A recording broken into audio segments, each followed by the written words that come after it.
Welcome to Bonehead, and I'm so excited because I've wanted you on here for a while, Mr. Miller. We are welcoming director Stephen C. Miller. How are you today? Good, guys. Thanks for having me. This will be fun. It is hopefully going to be fun. Now, we're really laid back, and we're going to make a lot of jokes as we go. Not at your expense. It's just how we do. We joke as we go along. And after following you several years on social media, I want people to know that you're just a big geek. Like that's one of the things that we bring out when we interview a lot of people. You're just a nerd, right? Yeah. Yeah, I've always been a real movie nerd, among other things. But, a geek is a good point. In high school, for some reason, when I went to high school, it was just not cool to be the geek or the nerd. Like, now it seems like if you're a geek and a nerd, you're, like, on the cool path. Well, we're probably on the same age, so I know what you're talking about. Yeah, it's also, I think it was also just not cool to skate. And so I was like a double sword. I skated, and I was a movie nerd, probably just like girl repellent, So, it's just funny how times have definitely changed. Skating is like the ultimate now. I know. So actually, that's a great starting point. And I hate to be like James Lipton, but let's start at the beginning. Sure. You grew up in Georgia, but you went to Full Sail.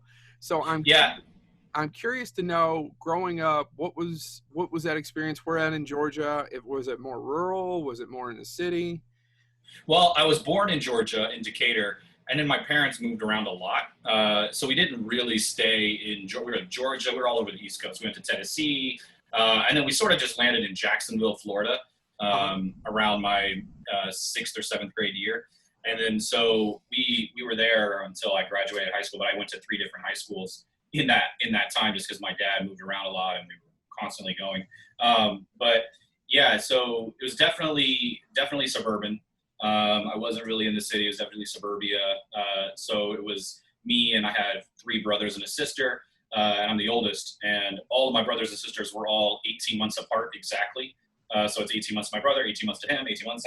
And so it's like when we were out, it was like a group. We were pretty close in age, all of us. So when we hung out, it was pretty much a group of kids. And so they were sort of my first test subjects for anything, whether it was skating or jumping off roofs, doing wrestling moves, or, they were my guinea pigs, and they're lucky they're alive. But, that's really where I started honing in on what I loved and what I enjoyed, whether it was, action. I mean, I remember us like digging around in the kitchen, grabbing anything we could to make blood, so I could try to figure out how to make it look like my brother had sliced his arm. We're trying to freak my mom out. So I don't know. We started really early on, just getting to know what we were, what we were capable of. So what was the bug that bit you? Most of us have a movie. For example, you've got Jaws and Star Wars. Both of those are huge influences. Of course, I don't have my Jaws poster. Well, actually, I don't have a Jaws poster here. But those are huge influences on us as well. But what was the bug that bit you? And you're like, I want to be a director. I think the bug that bit me, honestly, was Evil Dead 2. I was way too young to be watching it. I remember specifically I was about 7 or 8, and I had snuck over to my friend's house, and that's the only way I was going to watch any kind of a rated R movie. It's always at your friend's house, right? I mean, and so it's always their house or their basement or whatever it was. And so I snuck over, we were hanging out, and his dad had just watched it and left it in the VCR. And I remember we just pressed play, and I think we were like, we didn't move because we were just so stunned at what were we watching, And I remember just being like, this is bananas. I've never seen anything like this. It was all fluff until that, right? And so I think this was just a huge awakening moment for me of how does the camera move like that? How is everything so grand in my head? It was so grand and big, and it was just in this cabin, but everything felt like it was moving exponentially. And so that really hit me as, I want to be able to move. I want the camera to do that, even though I really didn't have any idea like cameras or editing or anything like that. I just thought the way the picture moved, the way it flew around all over the place, to me was insane and exciting. And my dad, I really, literally the next day, my dad had one of those VHS camcorders. And so I grabbed that, and I started to attach it to bungee cords and just kind of press record and throw it around the room and just see what it would do when I hooked it up to the fan. And it just would go in circles. And I remember me and my brother watching that, and you could see us kind of going, whoa, whoa. And we immediately like, we're making the Evil Dead. It's crazy, So I think that's sort of where it hit me, this bug of like the camera could be more than just an object. It could be a life, it could be part of the film. I love the fact that you were trying to figure out shaky cam and didn't even know what the hell that was. As a huge Sam Raimi fan. So the difference between you and I, sir, other than you're a successful director, is that I was the friend who was introducing those other friends. You were bringing me over because my dad was a Southern Baptist preacher, and so for me to find any kind of rated R artifacts, or like anything like that, it was not happening, right? Like, so my dad, when I was early growing up, was very strict. I mean, he's a completely different human now. But when we were growing up, it was an insanely strict household. So for me to find that friend was like a gold mine. I was like, I'm hooking onto this dude, whatever he's doing, I'm figuring it out. That's funny, Stephen. My uncle's a Baptist minister, so we have a lot in common. But yeah, I think it's sort of, it comes with the. Comes with the what? I'm sorry, you cut out. It comes with being part of the South for some reason. It kind of does, because we're in Kentucky. But I find all that fascinating. So Sam Raimi, John Carpenter were big influences on me. I'm assuming you started finding Evil Dead. Then later came Army of Darkness and. Yeah, it was sort of a succession from that. It was like, wait, what else has this guy done? And at that point, it was just Evil Dead. So I went back and watched Evil Dead, the first one, and then it was and then it was Halloween. And then it sort of just opened up the slasher genre, and then I was just sort of down that rabbit hole for a few years until I discovered Peter Jackson, and I'm watching Dead Alive, and I'm just like, man, what is this? So it was sort of this world that just started to creep open for me.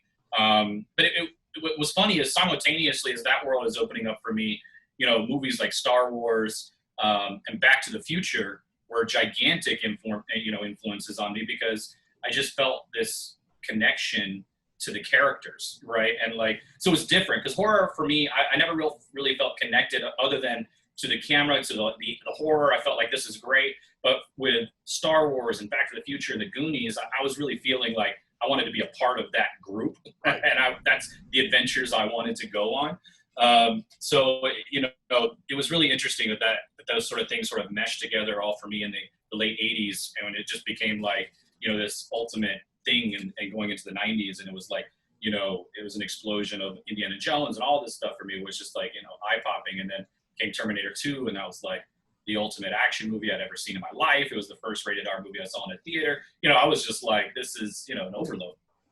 That's fantastic.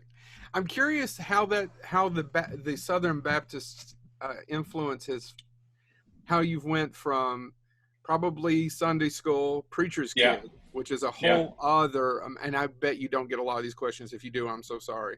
No, it's fine.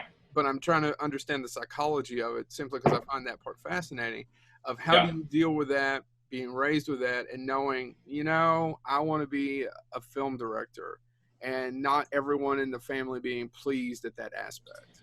Yeah, it's really interesting that my family was really strict when I was growing up, and then they sort of went through this metamorphosis where they sort of started to back away from the church once I started getting to middle school, which is just doesn't happen for Southern Baptist ministers. Once they're in it, they're in it, right? And my dad, in it to death, and my dad sort of had an awakening moment when I was in middle school, and I think it had a lot to do with the fact that I was one of the kids that was very rambunctious and very all over the place, and I was that kid that was trying to get the other church kids involved and trying to do these weird horror experiments and weird action things, and so the church had a big problem with me. And that they felt that I was a nuisance, basically. And I remember the moment my dad came to me and said that he wasn't going to do this anymore, because they were literally blaming me for causing, I guess, a ruckus in the church. And so, I think the psychology for me is that I found out my dad cared more about me than anything else on the planet, right?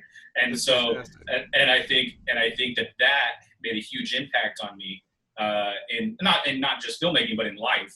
And how I wanted to treat my future kids, or how I wanted to even interact with my dad. Because up to that point, the interaction was very black and white. It was like, you're here, I'm down here, I get it. And then once my dad started to understand that this kid has something that we don't understand, but we want to try to facilitate a way for him to excel in it, was really cool. And I think once he understood that I was very different, and that my outlook, not necessarily was bad. It was just a very different outlook. And I think once he understood that, he really tried to hone in on that for me, and try to expand that for me, and start to open up a little bit more of a world for me, and say, hey, look, let's go get, what about that? I think maybe this camera is a better camera for you to try to use. And like, and a guy that's working at a church at the time who's poor, to try to get a camera for a kid is almost unheard of at that time, where they're so expensive. And so then he started, crazy enough, he switched gears and moved to funeral homes, and he started owning a funeral home. And so for me, that was like, whoa, it was like very insane. It started pushing me towards zombies and all this kind of stuff. And so like, that's sort of the weird psychology of it, is my dad went from church to being a funeral home director and dealing with death all the time.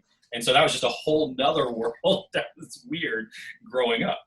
But it makes sense, though, coming from, as I do, a Southern Baptist background, that he would go into funerals. I mean, they deal so much with death and seeing the other. It makes complete sense that would be the segue into the next career. Yeah, for sure. It was comfortable for him. He understood it, and I think he's really good with people. Yeah. And I think he could sort of see that in me, and he saw that the path I was on was good with people, but a different path. It felt, he said it to me several times. He saw me as someone that had a much bigger vision for what I wanted to do. Because I had always said, hey, look, I'm just going to go make movies. I don't know what else to say. That's what I want to do. I want to make movies. I was saying that from a very young age. No one knew how to do that in Jacksonville, Florida. No one understood how you do that in Jacksonville, Florida, because everyone was like, well, you got to know someone in Hollywood. How are you going to just make movies? I don't know if that happens, And to my parents' credit, their reaction was never that. Their reaction was always like, well, okay, if you're going to do that, then you got to figure out how to be the best at it. And how to be someone that stands out. So they really let me just venture down my own path. They never forced me to figure out a school, or forced me to, hey, you got to do this first and then focus on your art. It was always, well, I mean, if you're going to do that, you got to do it full force. And, you got to sort of figure out that that's do or die. And that's what I was, pre-instilled with very early on, which was do or die. So that really played heavily into my start as a filmmaker, because, for me, it was definitely difficult. That's awesome. That's a great story. When did you make your first short film? How old were you? I was probably about 9. Me and my brothers, we were doing, because at the time we didn't have an editing software of a computer. We couldn't afford a computer. So how I learned to edit was literally pressing record, and they would say something, I'd stop the recording, and then I'd have them move, and I'd press record again, and then I'd stop the recording. And so I was editing it as I was shooting it. Yeah. And believe it or not, I think that was a huge help to my brain. Yeah, and efficiency, and figuring out, oh, I don't need this to get to here. I can just be here, and it was a real sort of really weird sort of early film school for me, just using that pause and press button to learn how to edit, and to really know how to edit before I get to a machine to edit. So crazy enough, that I do that still to this day when I'm shooting movies, and I'm shooting movies in 18 or 20 days. I'm editing the movie as I go. I'm shooting it as if I'm editing it. So, that was about 9 years old with my brother, and we were doing this weird little action thing where he was jumping out the window, climbing up to the roof, jumping off the roof. And then at that time I was trying to figure out Matrix moves. And so he was like doing like weird Matrix stuff around. So, it was a lot of fun. It's cool. All right, James, you had the next question. Well, yeah. So you graduate and you immediately move to Hollywood, correct? Yeah.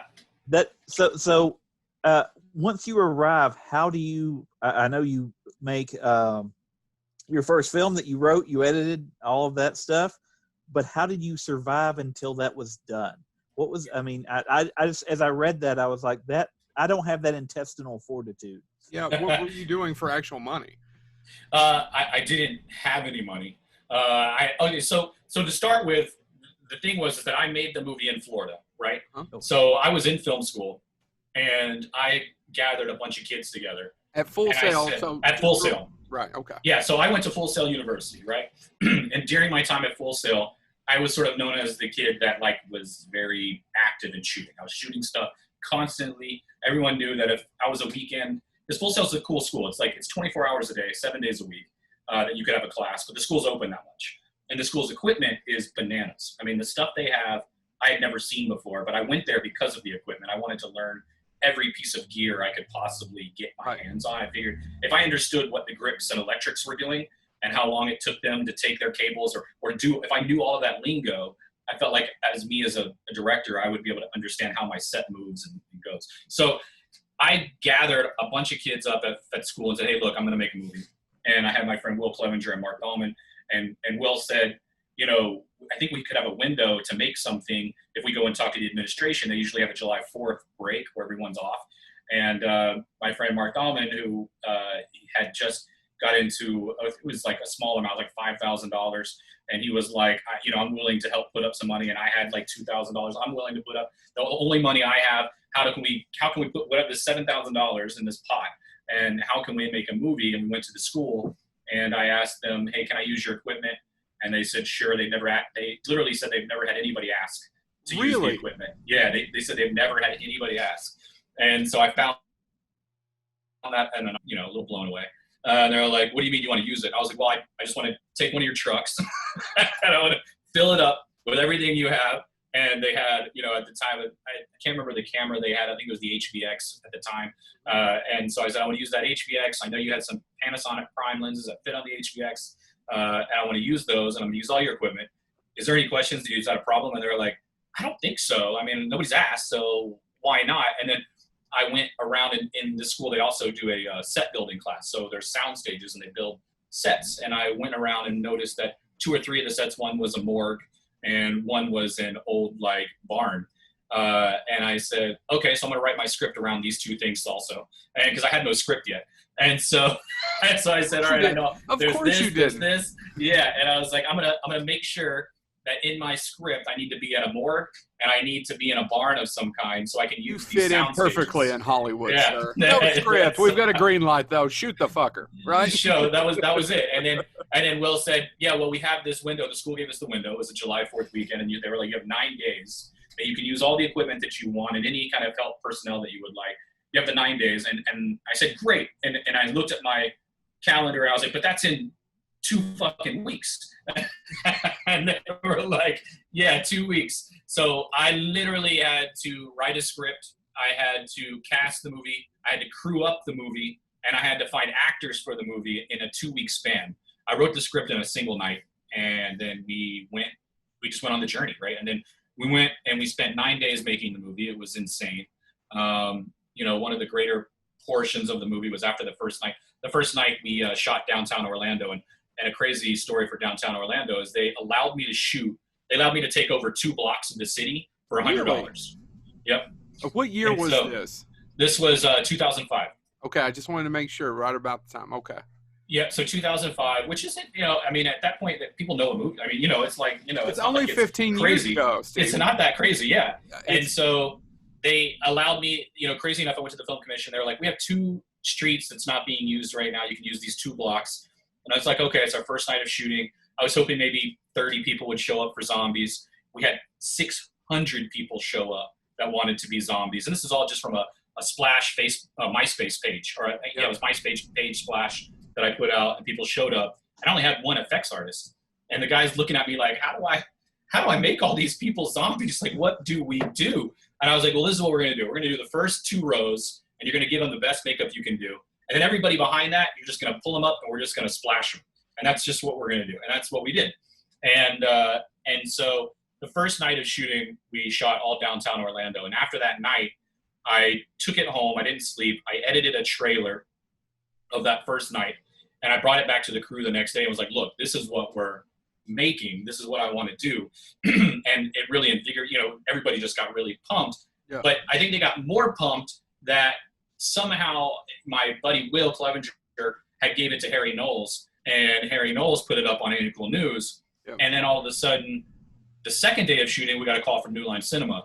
And New Line, I don't even know how they got my phone number. I'll be completely honest with you. I still don't know. New Line calls and says, hey, this trailer is really kick-ass. When you're done, we want to see the movie. Now that, like, I played that, because it was a message, I played that message for everybody on the crew. And they didn't care what pizza we were eating that day. They were just like, let's go make a movie. This is going to be, you know.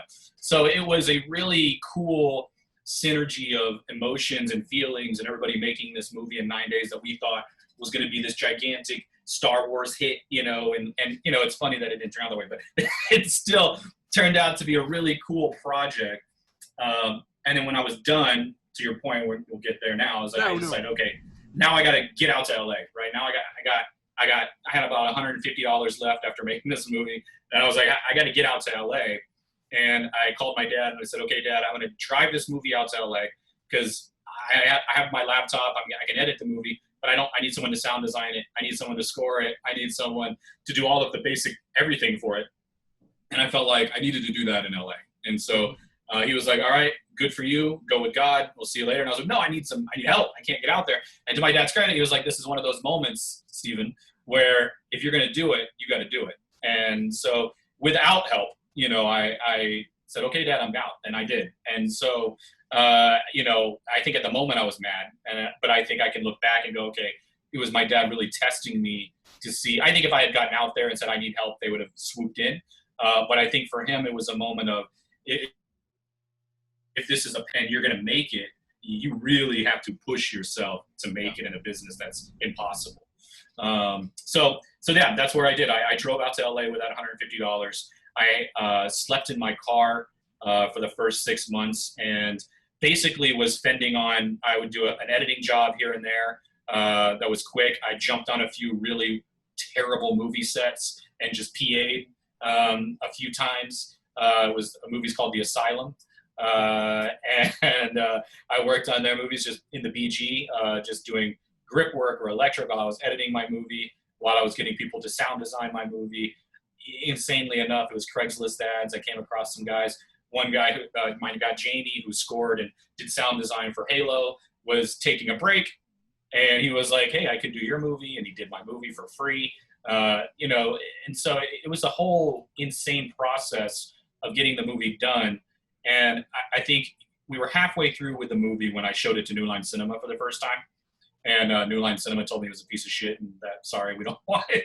So I think that's one of those. After you got all the way out there. All the way out there, right? And I think that's sort of like an interesting thing, right? And for people to understand is that everybody thought this was going to be, and I included, had it in my brain that this was my chance, this was my shot, I'm going to make it from this. And I mistakenly showed them a rough cut anyway. It was a mistake. But I didn't know. I had no idea how this worked. I just knew they wanted to watch the movie, and they were pushing really hard to watch the movie. And so I showed it to them, and they all looked at me like, what is this? So they just didn't get it, understandably so. And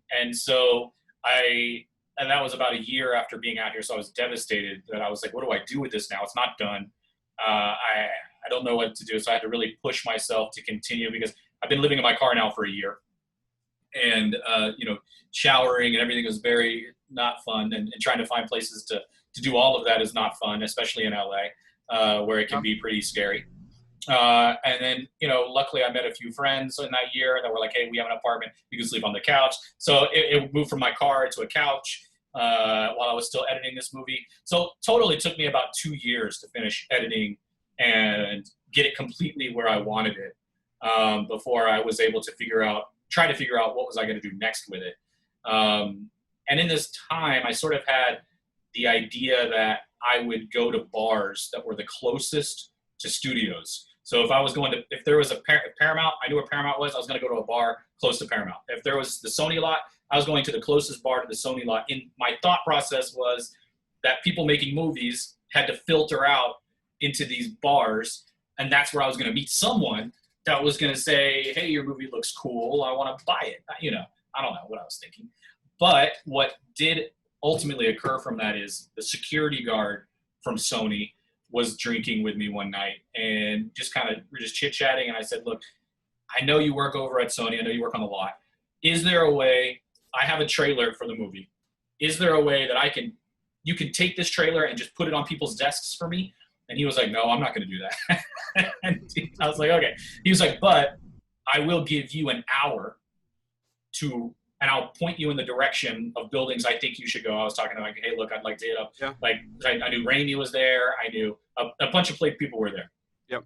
And so he did. He gave me an hour. He kind of X'd off a few places for me and said, here's where you should roll. And he's like, and then after this hour, I'm going to come find you, and then I'm going to throw you out. And I was like, okay. So I took the trailer that's on a disc, and I just started passing it out to everyone I could, every desk I could see that he kind of give me an export.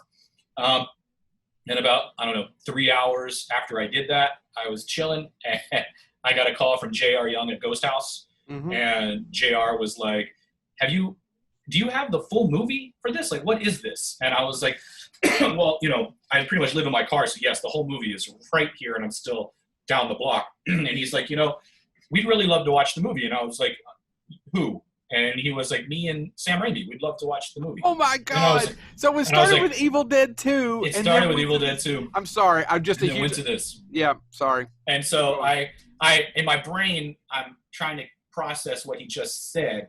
And I'm thinking, you want to watch it with Sam Raimi, like on my computer? And they're like, bring your computer, and we're going to hook it up, and we're going to watch it on the Sony locked screen in the theater. And I was like, you're going to watch my movie in the theater with Sam Raimi? It's like, that's what we're going to do. And it was an amazing experience. I watched the movie. Sam tried to figure out how could Ghost House buy the movie on the spot. Because Ghost House wasn't buying yet. They were in the process of finishing their deal before they did the Ghost House label. Mm-hmm. And so Sam was trying to figure out how could my movie be the title movie for Ghost House. And ultimately, they just couldn't figure it out because they weren't ready to do that. It was a bunch of legal things. So Sam was like, look, what I'm going to do is I'm just going to start talking to a few people to see how we can get this done for you. And ultimately, he gave it to a bunch of people. It got to UTA, who eventually signed me as my agent, my manager, Adam Goldworm. All this sort of thing happened because Sam watched it and he kind of passed it around. And then ultimately, it also got in the hands of one of my good friends, Brad Miska, at bloodydisgusting.com. Uh-huh. And Brad is a huge advocate for indie filmmaking. And he was a guy that was like, look, I think everyone should see this movie. Don't sell it to anybody. Everyone should watch this thing. And so I was like, sure. So he threw it up in a festival, and it played at the LA Film Festival. And then at the LA Film Festival, it got into some crazy bidding war with Lionsgate and Fox Atomic at the time, and Dimension. And so it was a crazy process to say that it went from 2005, I made the movie, and I sold the movie in 2008, and we ended up selling it to Dimension. And so, it's funny when you read my bio, it's like, oh, wow, he made a movie in Florida. He went out and he sold it, and now he's making movies. I think the crazier process is that the time it took, the 3 years to sell this thing, right, that's like impossible to do, and somehow you do it. And then it's like, well, where do you go from there? So, I think that's what a lot of people misunderstand about even my story. They realize, wait, I don't realize that you were in your car, or that, you didn't have them. Wait, it took you that long to sell it? That's how long it takes? And I was like, sometimes it does. I mean, I don't know if my journey is much different than your journey. I don't know, but my journey has always been a very long journey. Well, ours, and we understand. We just had, I don't know if you know him, Todd Farmer. He wrote Jason. Yeah. Okay. Love Todd. Todd was on the show the other day, and I wanted him to tell the story about, not only is it the first part of the journey that people don't understand, and there's no such thing as an overnight success. Yeah. You just happen to know about them. And the other part is that you're always hustling for the next gig. And then talking about him living in his car just a few years ago for a while, after he just had a Nicolas Cage movie out in theaters. You know what I mean? And how the business is that way. It's really tough, and you're always hustling for the next gig. And I find it so real quick, I have two follow-ups to that, unless James, do you have something? No, go ahead. My first follow-up is, and I don't want to know, do you wish it went to someone other than the Weinsteins? Yeah, for sure. I mean, I think ultimately, not because of that. Just because of them being assholes in general. Ultimately, I got kind of sucked into the Hollywood thing and not understanding what was happening when it even sold. I didn't even know who it sold to. I wasn't asked. It was sort of like a bunch of agents came in and took it, and they did their thing. And the next thing I know, it sold to the Weinsteins. I was always under the impression we were still going back to Sam, and we were still going to do another. Even Fox Atomic had come in, and I know they died eventually, but they had come in and with my favorite deal, which was they were wanting to just buy the rights to it, and then they were going to say, Rodriguez it, and let's remake it. Let's make your version, your big version of it. So people have to understand El Mariachi de Desperado. That's right. El Mariachi to Desperado. That's what Fox Atomic wanted to do. They were keen on, we like it, but we would prefer you make the polished version, which is what I set out to do. Even when I got there, my hope was that this was not, that this was a very student film to me. I made it with friends and I thought this was something people would like and go, we want you to do the big version of this. I never really thought it would sell as like its own movie. So when Fox Atomic brought that up, that was my ultimate, like, this is what I wanted to do. The circumstances, again, like Hollywood's just a funny business. It's just ultimately there was a huge misunderstanding with one of my executive producers and Fox Atomic, and they backed out because the guy, and this is I think this is a crazy story, which is, and how social media was still early but plays into a big thing. Please. So if people don't know, when a studio comes to you and offers you a movie, they sit with you and your lawyer in a room, right? And they say, here, this is the terms, this is what we want to do. And 99% of the time, the lawyer says, hey, we're gonna pass this. Because they want to get some kind of like better deal or something. And the lawyer's like, hey, we're gonna take a minute. We don't think this is right for us because we have 5 other things, and we're gonna pause. And everyone knows they're gonna come back with another offer, I guess, except my executive producer at the time, who didn't understand that's what they did. Page and posted, fuck Fox. And for no apparent reason did he do this. And, we'll leave that name nameless. It was the guy that did. And I also don't think he understood that Fox had a stake in MySpace at the time. Yeah. And so they're kind of monitoring that all the time, right? I mean, and you would think they're monitoring my page and his page probably, which they were. And I would say within 30 minutes of that post going up, but that I had no idea was up. Fox Atomic calls and says, hey man, we're just done. We're not really interested in working with, this kind of behavior. Now, what's wrong? What kind of behavior? And then this guy posts, I was like, whoa, but that's not me. That's, and I think that's another really crazy lesson about this business is that you are who you are associated with. Absolutely. Also. Yep. And so it doesn't matter, what you do personally is if your associates or the people you work with are not living up to what your standards are, is it to drag you down. And so that's how I lost the Fox Atomic deal. And ultimately really just had to take the Dimension thing. And not really had to, but it was one of those things where it was like the ultimate thing I really wanted to do was pushed. Just because, there was a statement that's made on how important social media is and what it can do to anybody, even back in 2008. It was, now it's a monster, but in 2008 it was still very similar. So it was a quick learning lesson for me on not just who I surround myself with, but what my presence is online, what people's presence should be online, and how I wanted to present myself to everyone else. Ultimately, it blew over, and the guys at Fox that I at the time are now working at like XYZ and stuff like that are good friends of mine. But at the time, it was a blow because I was like, did I just destroy my entire existence out here? and ultimately not, but it was, it's one of those things. It's like you just said, it's a roller coaster of things that can happen when you're out here. Yeah, because Hollywood is a business of relationships. Totally. And it's all relationship wise. Getting guests on our is a business of relationships, right? Sure. It's just meeting one certain and introducing the next. So now that you sold your movie, you're probably excited, getting a little bit of money. Yep.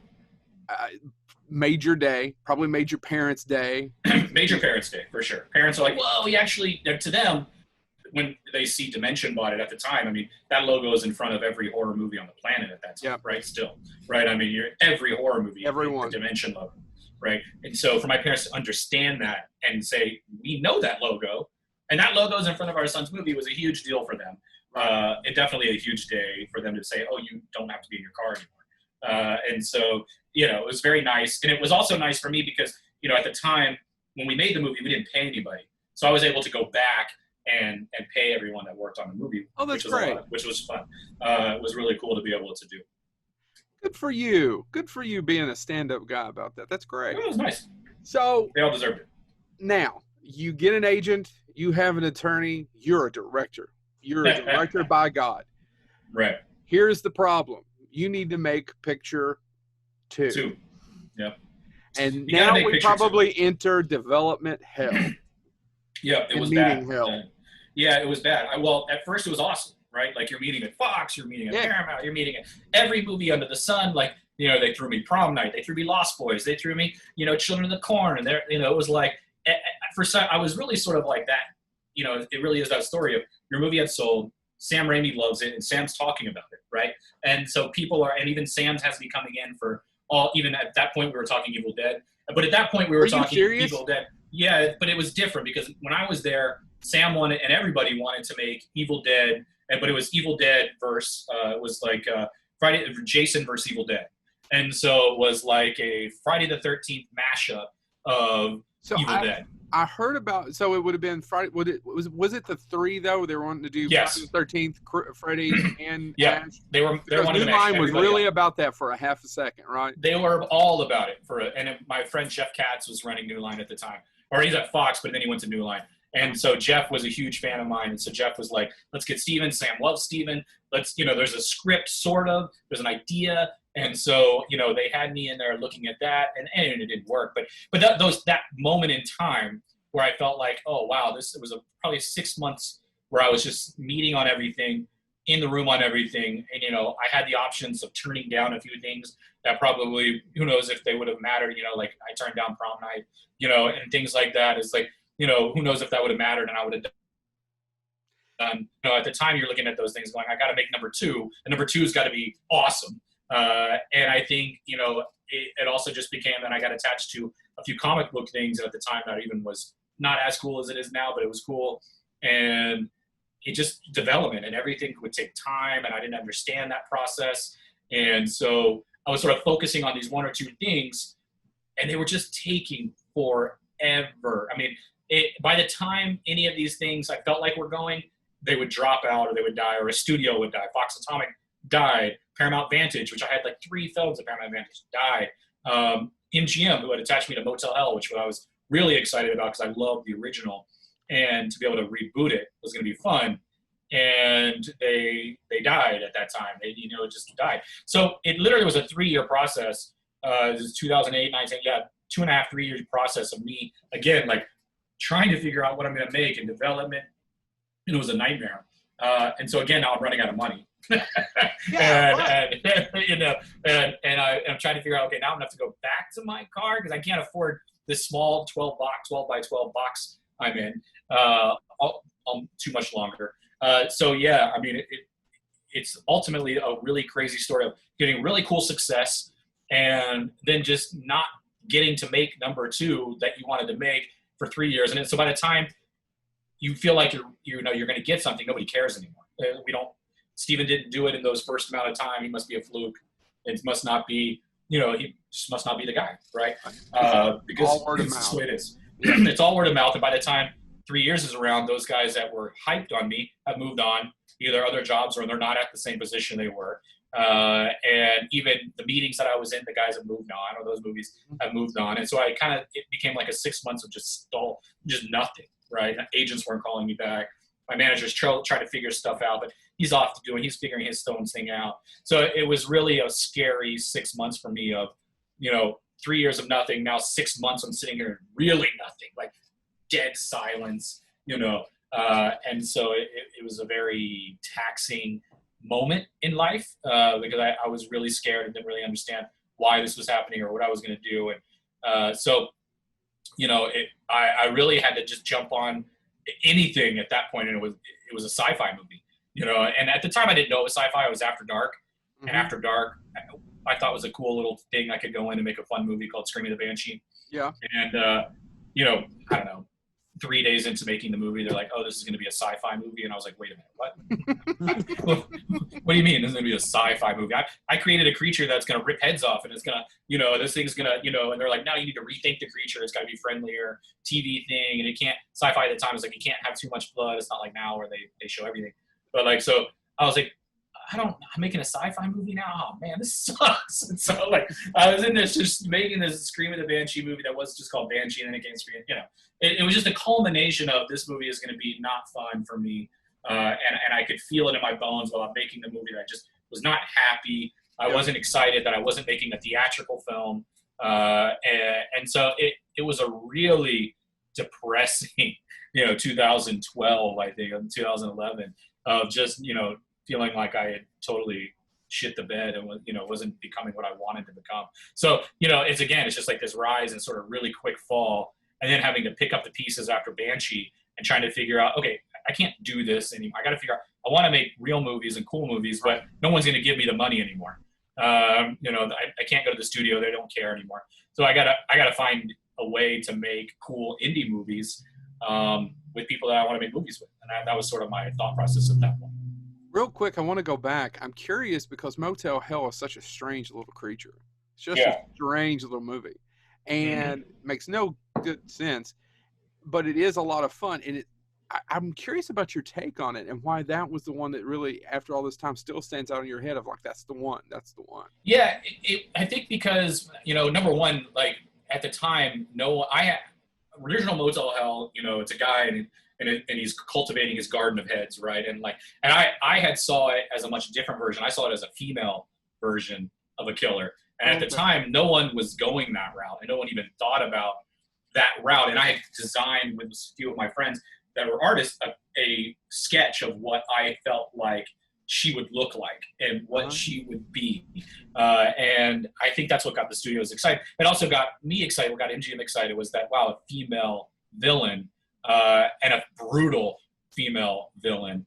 And I think a bit more intense than comedy. And so I think that's what also drew me to it, is I liked the comedy of it. But even for me, and when I watch Evil Dead 2, I know it's funny, but I don't ever think Sam set out to make it funny. I think Sam set out to make a really fun movie that people interpreted as crazy and zany. And so I sort of took that as that's how I would have made Motel Hell. I would set out to make it very straight and scary, but with these elements that are insane that I'm sure people would have laughed at, right? And I think that's what was sort of exciting for me. It also involved a guy that I loved, Craig Perry.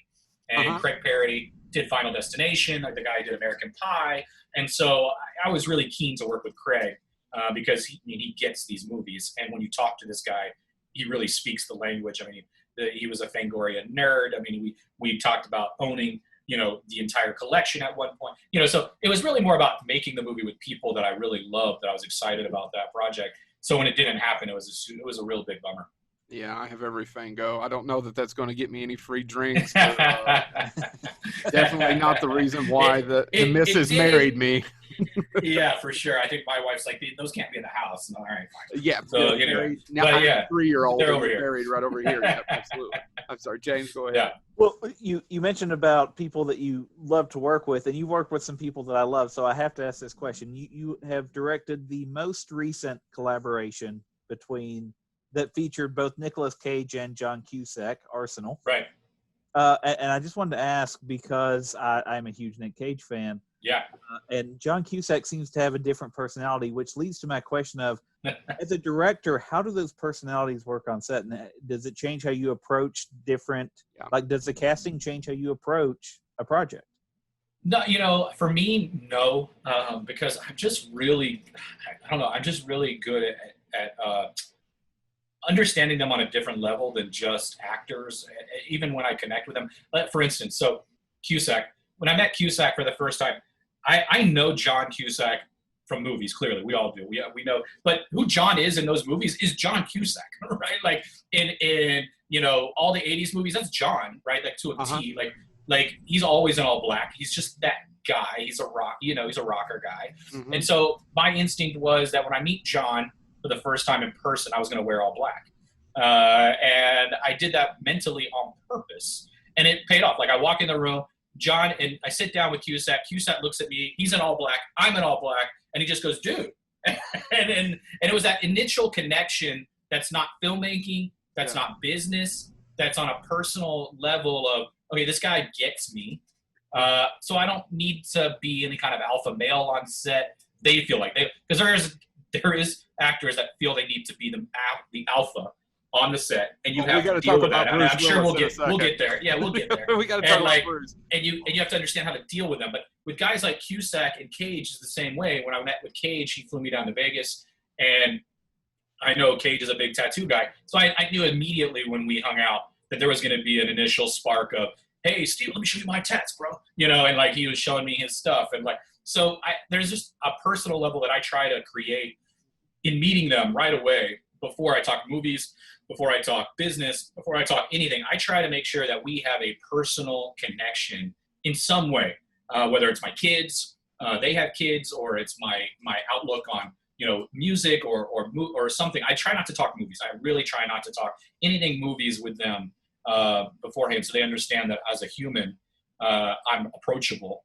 and that I'm someone they can trust, because that's the most important thing. So if you can get actors trusting you on set, then their demeanor changes, especially bigger guys like Cage and Cusak having to be there.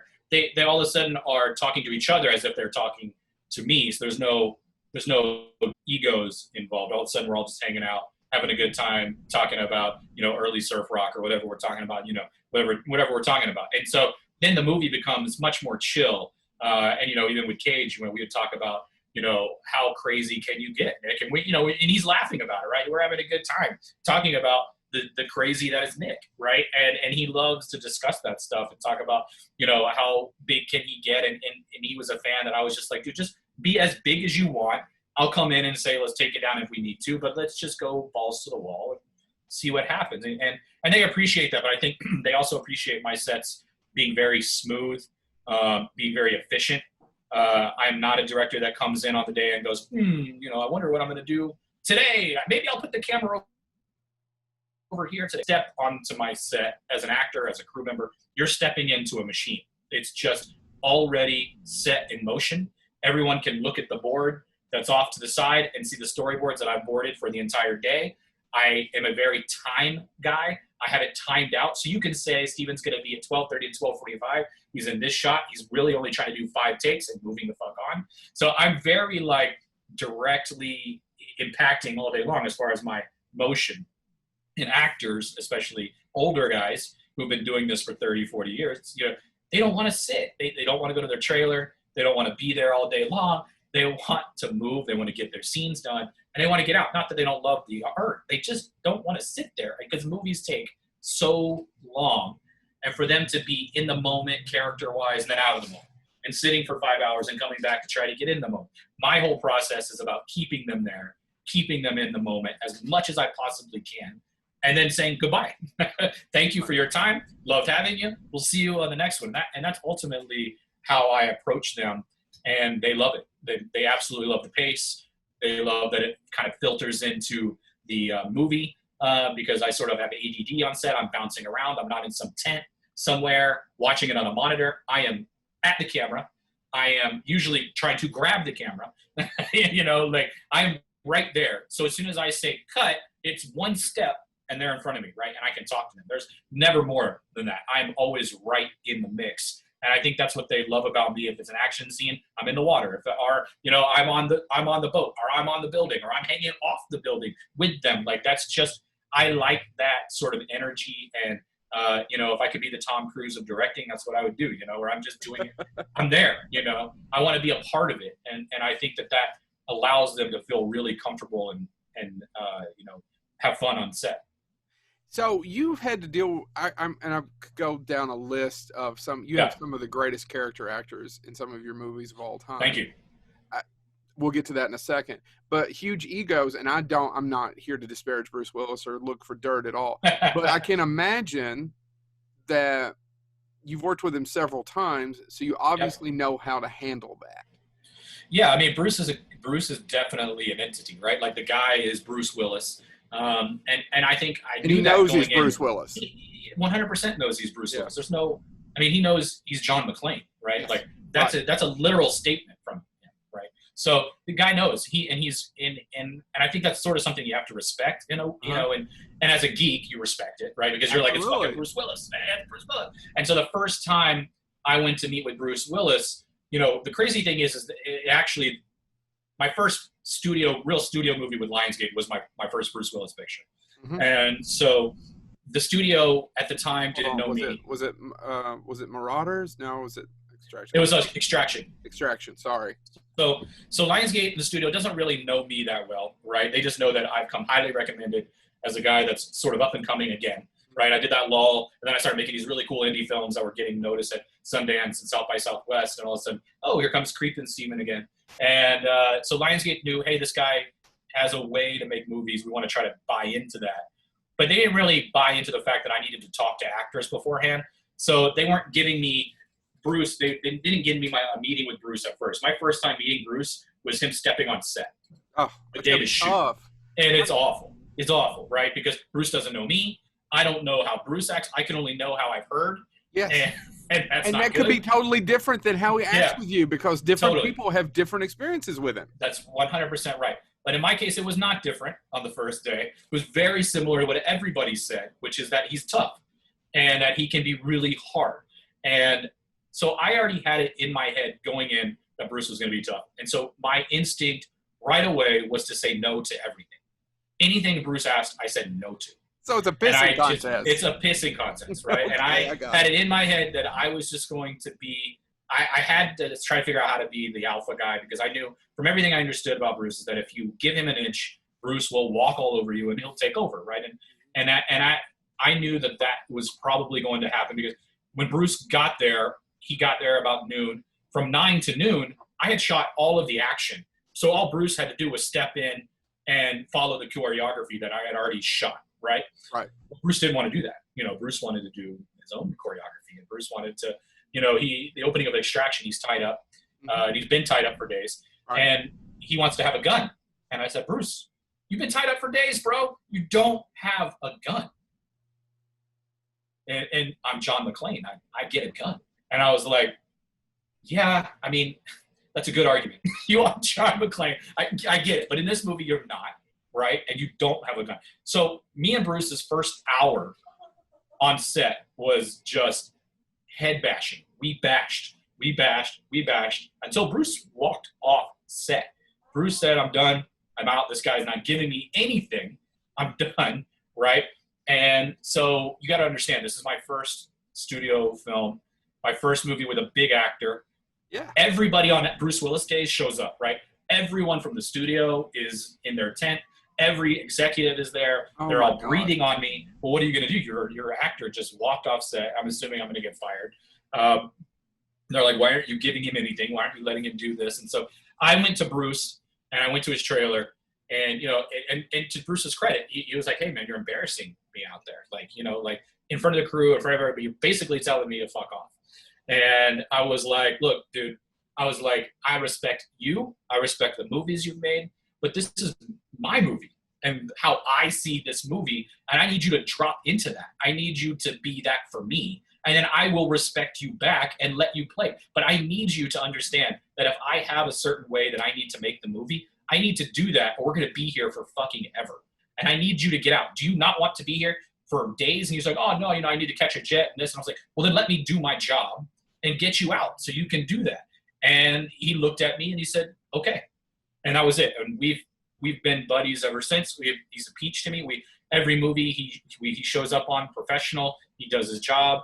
Like, it is hard to get him into it because, I mean, look, it's like people say he's phoning it in. It's not that he's phoning it in. It's honestly that Bruce is having a hard time. He has a hard time trying to get into these characters that they're just forcing him into, because you got to understand, like, I'm not casting Bruce. Yeah. To do that. I was in this picture deal with Lionsgate. They're basically just paying him to get there and be in that role. Yep. So they can sell the movie, right? And that's the ultimate thing. He's all doing those markets across the world that if they put Bruce Willis on the box, they can sell it to all those markets and make the money. And I think that comes across as phoning it in. I get that, but it's really just he's just not connecting with the character. And I'm trying, and we're both having fun to try to get him there, but he's really just not connecting with that character. And it's just sort of like, all right, so, I'm going to try to get this for you, but then I got to catch a jet. I'm out of here, and I get that. And I think, for my credit, for me, it was really difficult to be in that environment because I'm trying to make really cool, fun action movies, but I've also just lived through 3 years of making nothing, right? And so my mindset is I now have a wife and kids. My mindset is I got to make these for the studio. I've got to do my sort of like, here, these are for you, hoping that one day they're going to go, okay, let's make one for you and let you do what you really want to do. So I'm really sort of biting the bullet on some of these and trying to make the best movies possible, knowing that I'm not going to have the best acting coming from these guys because they're just, except I will say Cage, Cusak, even Bruce and Marauders I thought turned up really well. Malone, Christopher Maloney's always great. Chris There's Maloney's guys that are really great. good at Marauders, by Yeah. the way. I think he's giving Thank it. you. I He's really amazing. do. And He's given it all. Yeah, you shot that in Cincinnati, which is only about an hour north of Lexington. I love Cincinnati. Where we're in. Did you really? Did you have a good time? I love Cincinnati. I would go back to make every movie in Cincinnati. I thought it was so fun. I loved the sort of sections of the city that you could go to. The food was great. I loved to be able to drive across the bridge, and I'm in Kentucky, and like, there was a lot of really, really great things about Cincinnati that I loved. I thought it was very filmmaker friendly. But yeah, I mean, those guys, like the Maloney's of the world, the Greniers of the world, the Jonathan Schecks of the world, like those guys came to play, right? And they killed it. Even Cage killed it. I think Cusak killed it. They showed up to work. It's unfortunate that the movies get a little bit of a rap that these guys are phoning it in. That's not true. It's just that the movies are only given 12 days to make a movie. So I'm given 12 days to 13 days to make these movies, and I'm trying to figure out how do I do that when you're only giving me Bruce for a day. And I got to shoot 30 pages of Bruce in that day. There's just so many factors that that explains the ending of Marauders quite a bit, though. Yeah, you only for Bruce sure. For one day. We have Bruce for one day. So I have to understand. So in my brain, I'm thinking I need to move Bruce from up here. I got to get him to a cemetery. I got to get him over here. I got to get him in a car. And you got to think about how does that day work and plan out. Well, we built the cemetery behind the building in Cincinnati. You know what I mean? It's just like there's all kinds of really weird tricks. In the ending Mexico scene is, a cantina in Cincinnati, that we shot at the end of the day. It's just all these factors that I think an audience never knows. You don't want them to know, but it's tough when they're like, well, it feels like the movie is kind of rushed, or, well shit, yeah. We're trying to shoot a movie in 13 days, and I'm just trying to give everyone something they can watch, right? Just all I'm really going for is watchable, cool, and fun. Oh, you do more than that, sir. You do more than that. You should give yourself more credit. You do more than that. I, honestly, and I'm not trying to pick on Marauders, but it's the one that's in my brain a little bit more. And James has a little bit more of the Nick Cage and John Cusack one, but it's just up here a little bit more of that. I thought Christopher Maloney was giving it all, and I'm glad that you totally agree with me, because that's what I thought when I was watching. I was like, he's going. But I am so impressed. I don't think it looks like 13 days. Yes, there's a little bit of a rush at the end. Right. You only had 13 shooting days for that. Yep. Yeah, we did. And, it's one of those things. It's crazy that. How do you prep 13 days? I don't even. How many shots are you getting in a day? You are Rodriguez. Well, my average setup. So camera setups, right? Every time that camera moves, it's a setup, right? The lights have to move for audience. It's an ordeal. It's an ordeal. So normal movies, a 20, 30 camera setup day. David Fincher's 8 camera setups a day, right? But normal movies is probably 20. You're getting averaging 20. My average is about 90 to 120 setups a day. And so if you don't think my camera crew is moving, when you average that out for a 12-hour day, you're moving every 5 minutes, even quicker than that, and so you're moving constantly. I only shoot 2 cameras, because usually 2 cameras also gets in the way, and 1 camera is more efficient. But 2 cameras is max. So even on all those action set pieces, we're only covering it with 2. And that's just all because it's very specific. I already know what shots are going to cut together, how they're going to cut together. The editors love me because when they grab the movie, they're almost just like whoop, putting it together. Yeah, there's not a lot left on my cutting room floors. It's just tightening it up, right? Yeah, it's just tightening up. And so that's the only way to do it. I mean, the first AD is running around with his head cut off 90% of the time because I'm moving so fast. But like I said, the everyone on set really loves the pace because I'm not moving at an unhealthy speed. I'm just moving at a very specific studious speed. That's very like understanding how to do it. It's not like I'm running around like I don't know, let's go here, let's go there. It's very boom, boom, boom. And sort of leapfrogging. One camera's here while I have another camera setting up here, and then I kind of do that camera, and then we leap to the next camera. So it's a very, very thought out process. I apologize. I did not look up your DP. Did you have the same direction? Yeah, but that also helps, right? Like once I have this from Extraction through now, I've had the same DP, and that's because we speak very cinematic language in the sense that I can say, I really like this shot from Man on Fire. That's the shot. And he goes, I got it. I know what shot you're thinking about. I know I can pull it up. And we also talk lenses. I'm a huge camera lens guy. from a 75 millimeter, that's like my ultimate lens, to 120 millimeter lens. I just understand what those lenses do to characters, what they do to the scene, and so does he. So usually the time taken to change is a lot of the cameras being changed over with lenses or mounts, or I understand what those need to be, so everyone already knows by the time we're moving what camera lenses and blah, blah, blah. Not too technical, but, you know, that he's just the guy that is very shorthand with me now, where he can go, I know Steven's going to want to be on this lens, and I know how he's going to want to move the camera, because I'm a creature of habit where my style sort of keeps evolving, and I kind of keep pulling on those sort of strings, and so he understands that. Cool. Sorry, I've been taking it completely over, James. No, I actually was just talking about lenses and talking about that. That actually, I just had an odd question. You've directed, obviously, action adventure films and horror. Yep. What's the difference in the way that you approach those? You know, with action films, I try to keep some sort of a pace, even on set. Like I said, like we're pushing pretty hard on set. And with horror films, I try to slow it down. Like, for instance, like what I like to I play music on set. And one of the things that I sort of do in an action sequence, before there's a big action sequence, I'm playing a lot of metal. Like, I'm just metal it up, right? There's metal blaring before an action sequence goes. So as soon as I say action, I cut the music, and my actor's like, ah, you know, and they go, right? With a horror film, like, I'm usually grabbing some kind of a score that I love, it got a tone that matches the scene. How I differentiate them. I mean, there's a lot of even my horror films, I think, are on the cusp of being action films, and I think that's just because my style seeps in, and I sort of love that is a horror film, action film. Yeah, it's sort of because I think my style in general is a kinetic style. So even in horror films, I'm looking for horror films that have a bit of kineticness to them. I'm not really I tried Under the Bed, which was sort of this slow creep movie, and I realized quickly with that movie that's not me as a filmmaker.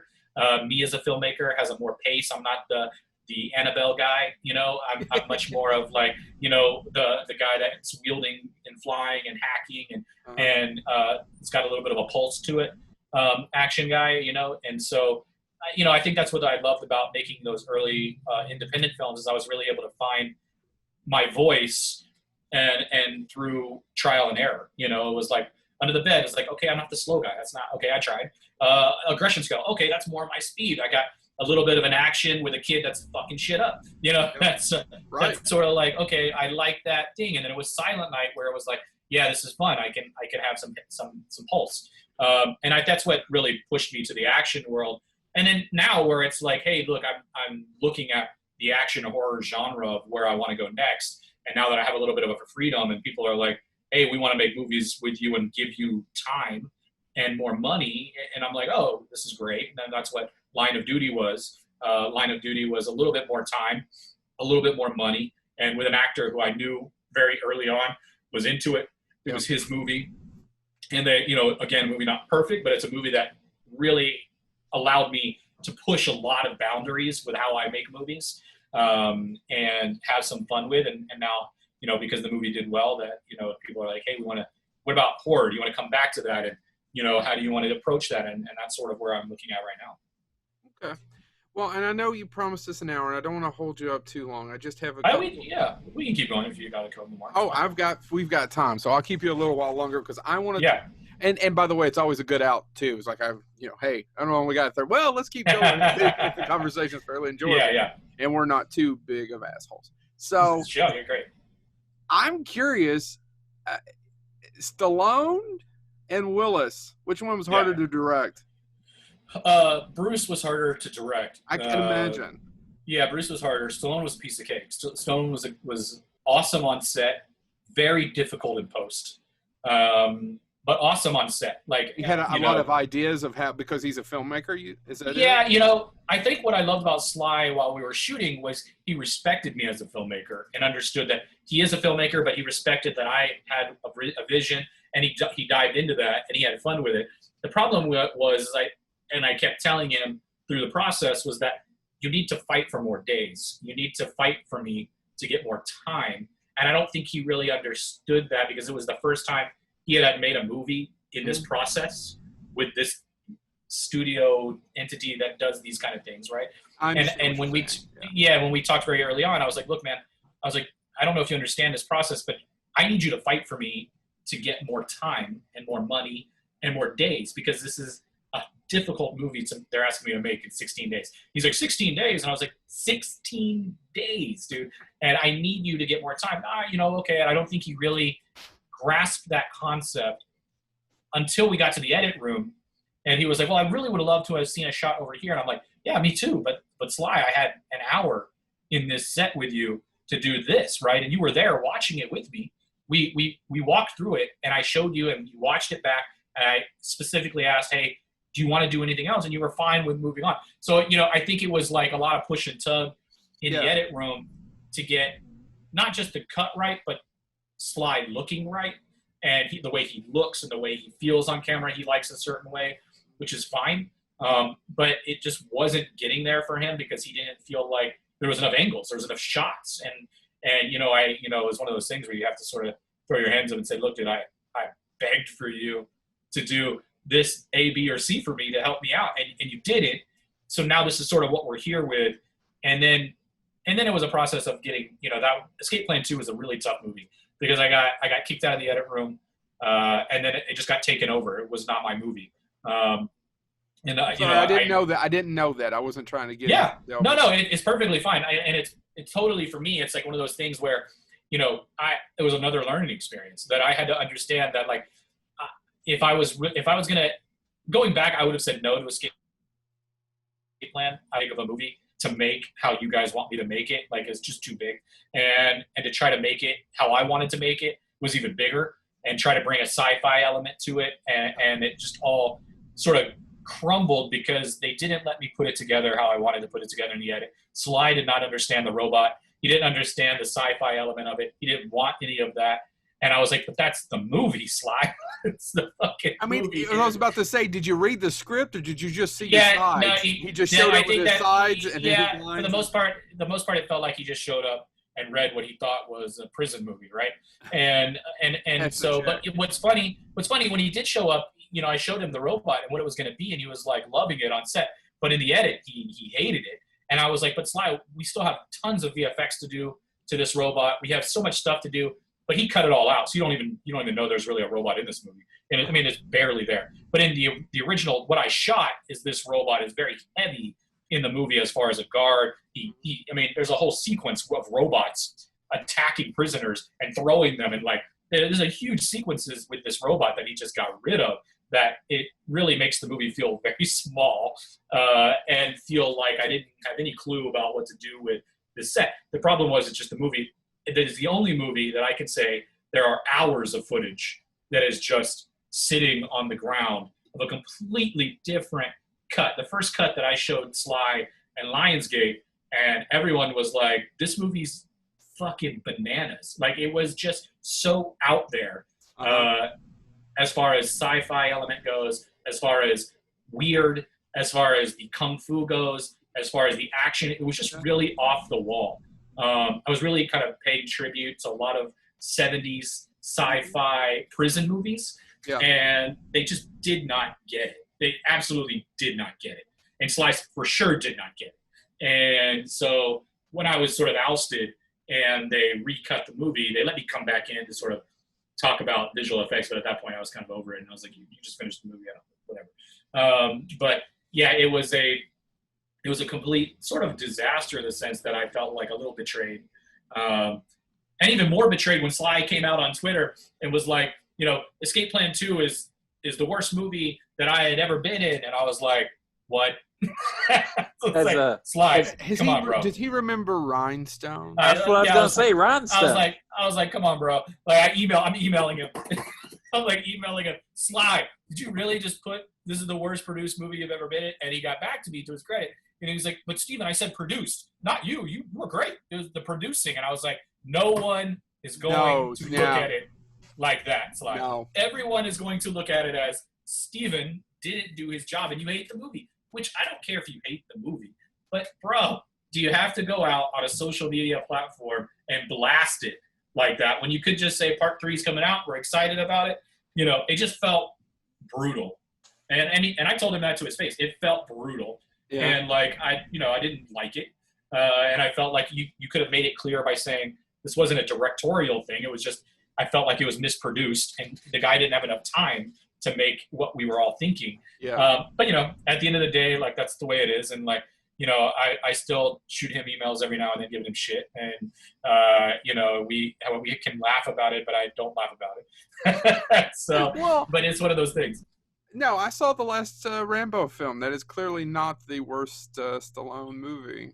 Yeah, I mean, the last Rambo movie is pretty bad. Sorry. It's tough. Yeah, it's tough to watch. And that's what I think too, is like that, I love Sly's energy and I love what he loves to do on set. I just think when it comes to, he's a little out of touch with the movies he's making. I just don't. Sometimes he feels like he thinks he's making something that's just not the case. I mean, he had issues with Creed, you know what I mean? And it's like, dude, that movie's great. You know what I'm saying? Like that that movie's awesome. Let them do their thing with that movie, dude. And so, but that's just the way it is. Again, man, like I've just gone through so many different variations of processes and variations of issues, variations of success, variations of failure. I kind of relish with the failures because I feel like it sort of helps me become not just a better filmmaker, but just a tougher sort of individual and sort of look at those things like, well, okay, that didn't work. I got to figure out what does work. And that's sort of what I went into Line of Duty doing, which was, okay, this didn't work in, trying to be something I'm not, which is really weird and out there. It's not me. I'm a popcorn guy. I make popcorn movies. I love those kind of movies. Stick to that, whether it's in the horror genre, or in the action genre. I need to stick to what I'm really good at. And that's what I took into Line of Duty. And so, that's sort of where I've kind of come to grips with as a filmmaker in the space that I'm at. And it does a little bit of that, like, there was time in, 2 years ago that was a little struggling for me of like, man, I'm not making Star Wars. I wanted to make Star Wars. I'm not making Marvel movies. I wanted to make Marvel movies. And then realizing that the space I'm in is actually a really fun space to make movies. And especially now where it's more of like a world where it's 25 to 30 days instead of 15 days. So it's really a fun space of being able to experiment. Right. I don't really have the studio telling me A, B, or C. Like, I'm just sort of out there. Star Wars. Yeah, never, right? And so, like, for me, this is like I had to come to grips with, the type of filmmaker that, you tell yourself that you wanted to be this different filmmaker, and then all of a sudden you realize, well, wait a minute, I'm getting to make really cool movies, whether or not they work on a level every time. They're still really fun movies, and I think I had to come to grips with that as a filmmaker and sort of start to hone in on that and really challenge myself to become that sort of a, niche filmmaker that makes these interesting movies at this level. And if the bigger movie comes, great. If not, I can lean into this forever. To be honest, like, I feel like this is sort of an area that I think I could have a lot of fun with for a long time. No, and it's fantastic. And what you hit upon, and I know none of us are always where we think we should be. James and I have had this conversation many times. We wish we had thousands of viewers, but what we enjoy doing? We enjoy talking to folks like you instead of whoever's on TikTok. So that being said, you make a living directing movies. Yeah. Which is pretty crazy, right? I mean, it's I have a lot of director friends who can't say that, right? Who will tell you that they did at one point and now they aren't, and they're struggling to figure out how do they support their family. So that was one of those realizations too. Is like, my kids are able to eat, they're able to, they're able to live a life that is very normal. And my family's able to do a lot of things that we love to do, and it's all because I get to make movies. And I think that's, for me, is very exciting. But and then I also leaned into editing really hard over the past 2 years, which is something I really wanted to go back to. Me and my wife started a boutique trailer house where I'm editing movie trailers. Yeah. And that really sort of came about because the studios, like Lionsgate specifically, was starting to use, my trailer edits for their movies. And they were like, hey, can you ghost fix this trailer for us, like the Hunger Games and a few other things. And so I was ghost fixing them because how I was pitching movies. I would come in, what I call like a reel, is I would edit 30 or 40 different movies into one felt like one movie that I was Kind pitching. of like a sizzle reel, right? It was a sizzle reel. Yeah. And I was in the studio. They were loving it so much. They weren't hiring me, but they were loving my sizzle reels so much. And they were like, all of a sudden they were sort of like, hey, can you do this? And I was like, yeah, I'm actually pretty good at this trailer thing. And so we just sort of made it a side hustle. And I think that goes back to the constantly hustle aspect of filmmaking. Constantly hustling. So much so that, and you and I and James, we're all of a certain age, rather than 5 or 6 years probably, that you won't get to enjoy this till 20 to 30 years from now, when you're talking to someone who's 30 years younger than me going, oh my God, can you talk about, and you're like, I did work with Nicolas Cage. I did work with Bruce Willis, because you're in the middle of the hustle, right? Right. Yeah, you're really sort of in this fog of like whatever you're doing right now. It's just like you're hustling as hard as you can.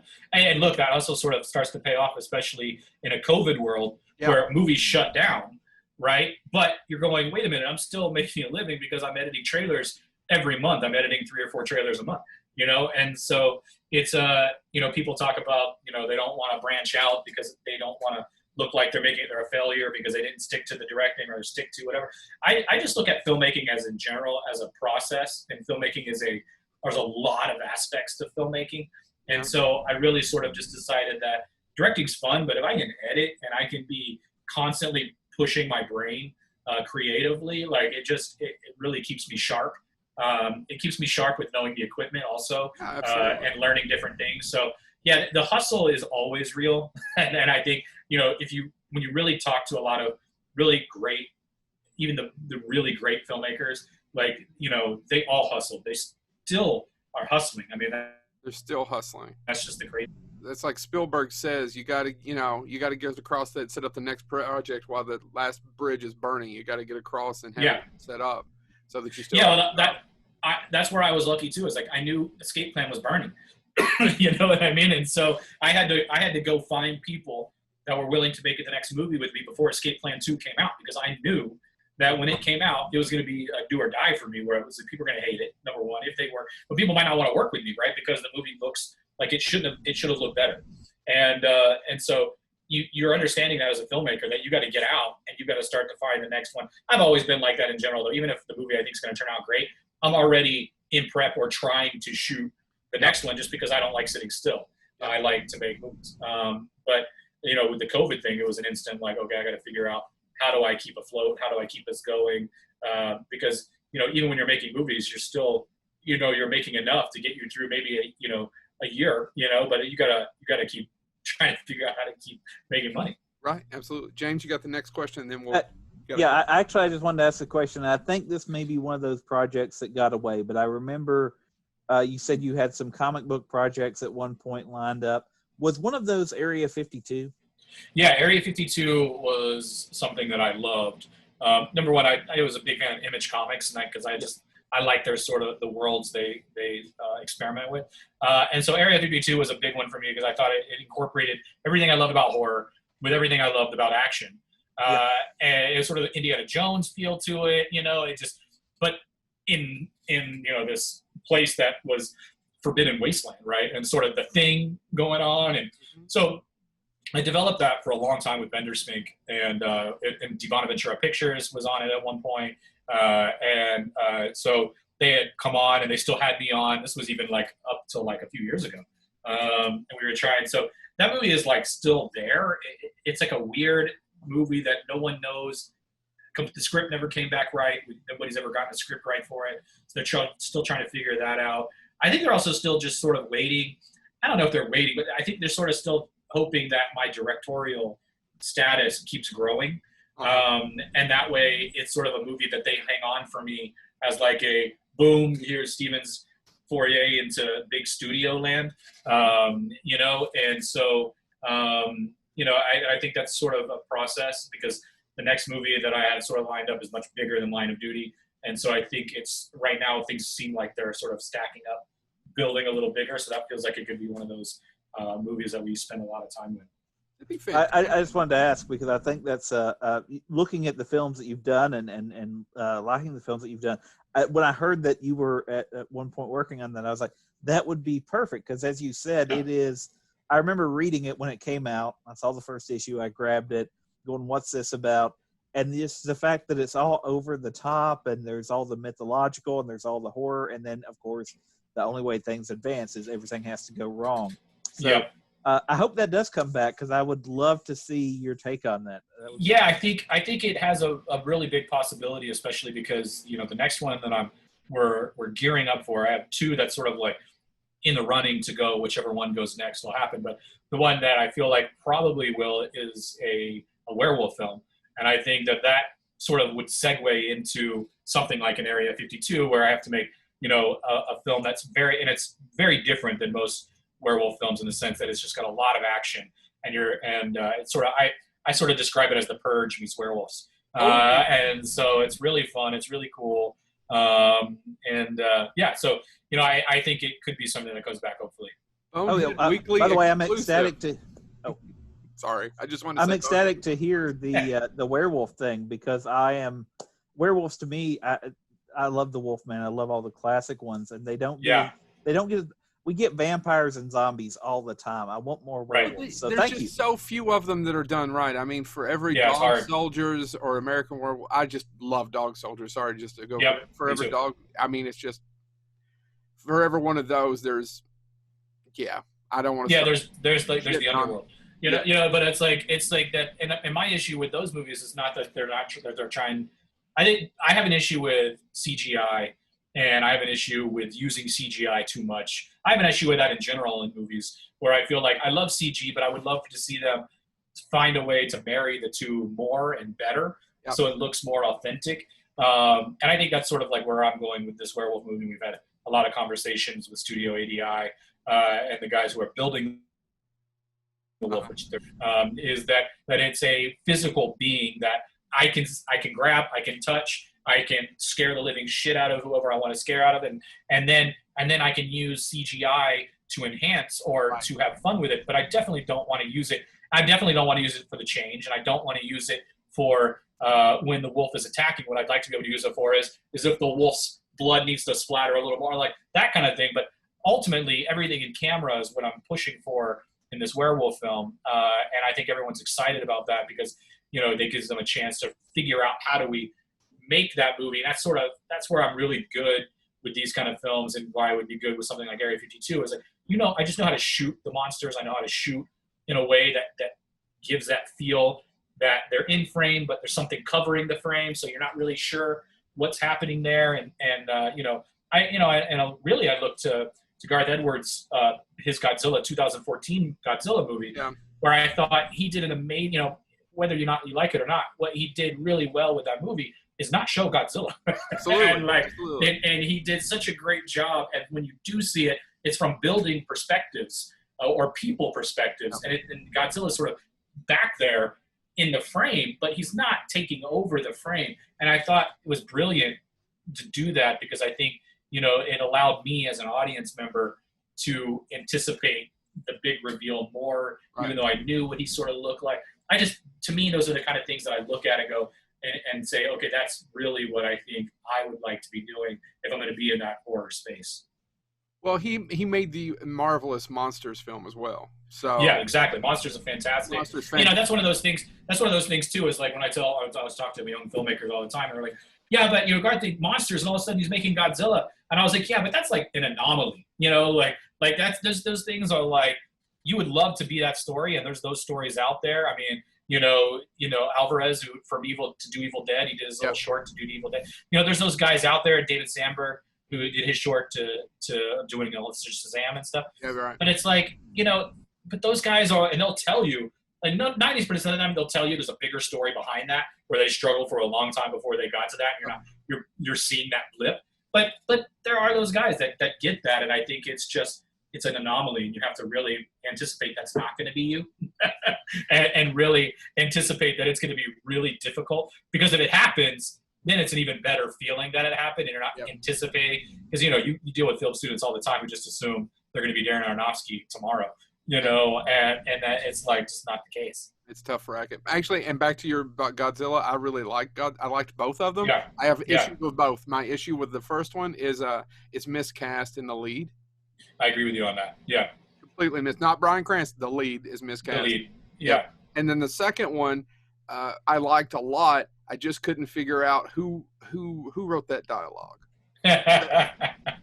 There's some stuff going on in that movie for sure. But I'm just a huge fan, you know, I'm just a huge fan of everything he does as far as like, you know, what was his Halloween, you know, all his Halloween stuff that he's done. Michael Dougherty, you know, Trick or Treat. I love Trick or Treat. Michael Dougherty is great. Krampus. Krampus is awesome. Krampus is so good. I was watching it going, oh my God, he's such a talented filmmaker. I'm loving everything's going on. And then they would say a sentence and I go, shit, who did the polish? My guess is a lot of those things are probably studio interjections. They're saying they need to have some of this, but yeah, who knows? I mean, for me, Michael Dougherty is just such a cool dude. He's so cool, and he's always been really friendly with me in general. Like I met Mike very early on in my career, and he was one of the guys that invited me to his house. We got to hang out. He's very chill, and he understands filmmaking. He really does, and he understands how to really creep out an audience. I wish he would stay in horror. To be honest, I think he's great at it. I love Trick or Treating Krampus, and I like Godzilla King's Mountain. It's just it's weird of being because I'm not a student of film, but like, damn, somebody missed the line reading on it. Anyway, they definitely had fun with the movie. And I think that's what it's I liked. A lot of fun. It's a lot of fun. Like, I mean, the trailer for that movie is unreal. Like, to me, the second Godzilla trailer is fucking bananas cool. Even the first one, they're jumping out of the plane and like, you're like, what is this? Is so cool. And funny enough, I don't know if you watched the behind the scenes on Godzilla, but he talks about that. That's how he pitched the movie, was that sequence of them jumping out of the airplane. And so Marvelous. It's pretty cool. Yeah, it is fucking fantastic. Really quick, and I know I got a couple of questions. I'm looking through a list, and this is one of the things I want to save for last. I mean, Donald Logue, Hayden Christensen, John Cusak, Stallone, Giancarlo Esposito, Ray Wise. You worked with Ray Wise, who's amazing. Which one of them would you just have to work with again? Oh man, I probably Giancarlo Esposito, just because Giancarlo is the man. He's just so cool. I don't know, talking with him was like a little euphoric in a sense, where he's so smart, and he understands not just filmmaking, but he just understands the human sort of evolution, like what we're going through, where we're trying to be, what he wants to be, and we talked about some of his early 90s movies, and that really sort of speak to me as sort of a white guy who was brought up in an area of town that was really tough. And so, we had a lot of really cool conversations about race and how diversity works, and how we'd love to see that working in film more. And, it was just a lot of really, he just challenged me in a lot of ways that he probably doesn't even understand. And I think he is. And he could just take on a role and become that role in an instant. And, he was just one of those guys that even hanging out with offset, with my wife and hanging out with him together, my wife even was saying he's just such a gentleman. He's really one of those guys that's really gravitating. You just want to be in his orbit. And I think for me, I would love to be doing another movie with him where he's there full time, and we really get to have a lot of fun.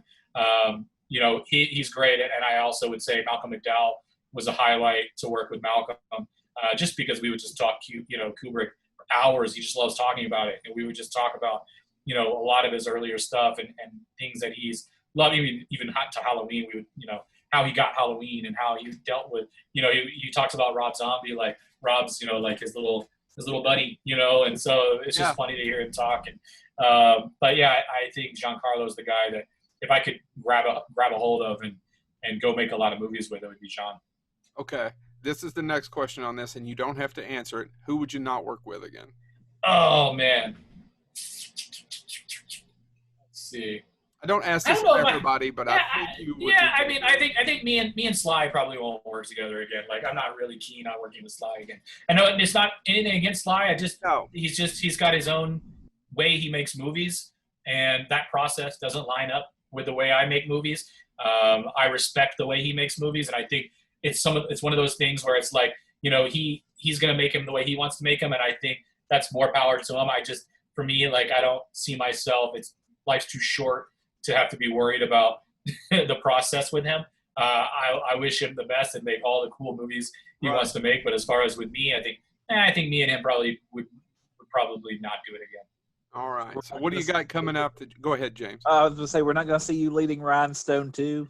No, we're not doing that. No. I was hopeful. I think Dolly might get back on board. But okay. Yeah. That's directed by the great Bob Clark, who gave us a Christmas story. I know, dude. Great. And Bob's great.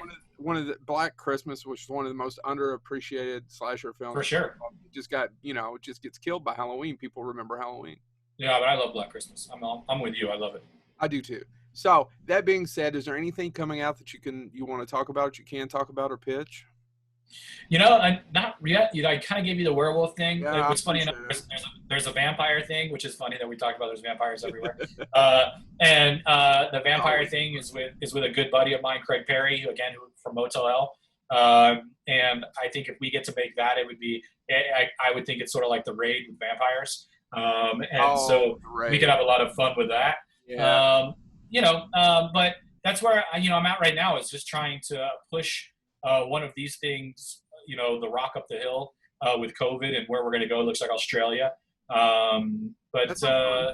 Yeah. So I think if those things happen, it'll be in December and January. So for the meantime, I'm editing a lot of trailers. I love editing trailers and, hanging out with my kids, which is even more fun. Absolutely. We're doing the same thing. Well, Stephen, it has been an absolute blast talking to you. Thank you so much for your time, and thank you for being so just giving with all the information. And I hope our audience realizes, just especially the ones we get a lot of questions about, how do I break in? What do I do? You've just given a master's class on just how the business works, and we thank you so much. Yeah, no problem, guys. I really appreciate it. I had a lot of fun. You guys are funny. This is good. Well, we're okay. We're usually a little funny. We're missing one of the ads. All right, I'm going to push stop. It's all good. I think it's good.